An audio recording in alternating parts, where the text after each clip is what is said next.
بسم الله الرحمن الرحيم. عن عائشة رضي الله تعالى عنها قالت: كان يأتي علينا الشهر ما نوقد فيه نارا، إنما هو التمر والماء إلا أن نؤتى باللحيم. رواہ البخاری۔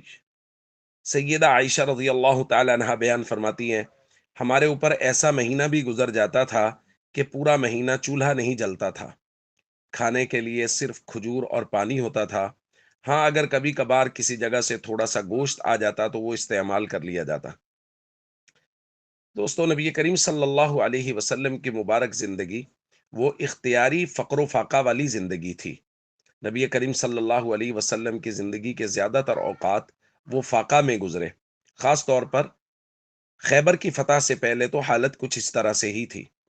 حضرت نعمان ابن بشیر رضی اللہ تعالیٰ عنہ ایک مرتبہ اپنے ساتھیوں سے کہنے لگے حضور علیہ الصلوۃ والسلام کے بعد: الستم فی طعام و شراب ما شئتم، کیا تم اس حالت میں نہیں ہو کہ کھانے پینے کے اعتبار سے جو تم چاہتے ہو وہ تمہیں دستیاب ہو جاتا ہے؟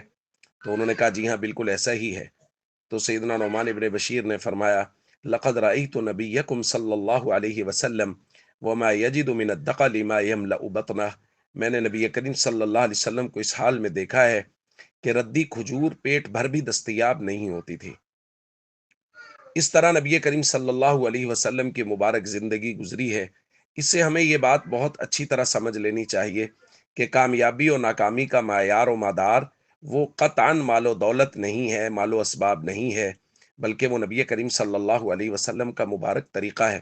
اور کتنا بڑا فرق ہے حضور کی مبارک زندگی، صحابہ کی زندگی اور ہم جیسے لوگوں کی زندگی میں، کہ وہ تو پیٹ پر پتھر باندھ کر بھی، وہ تو فاقے برداشت کر کے بھی اعمال سے پیچھے نہیں ہٹے، ان کی نمازیں بر وقت رہیں، ان کے تمام اعمال ارکان بر وقت رہے، اور ہم لوگ پیٹ بھر کھانے کے باوجود بھی اپنے اعمال پر پختہ نہ ہو سکے۔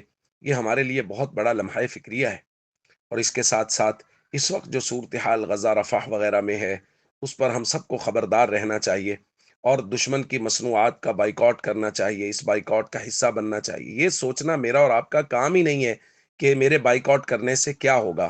میرا کام ہے بائیکاٹ کرنا، تاکہ میری غیرت ایمانی کا ثبوت ہو جائے، میرے دل میرے فلسطینی بھائیوں کے ساتھ، غزہ اور رفح کے بھائیوں کے ساتھ دھڑکتے ہیں، بس اس بات کا اظہار ہو جائے۔ ہمیں تو اللہ کے دربار میں حاضری لگوانی ہے کہ اللہ پاک ہم جو کر سکتے ہیں وہ ہم کر رہے ہیں۔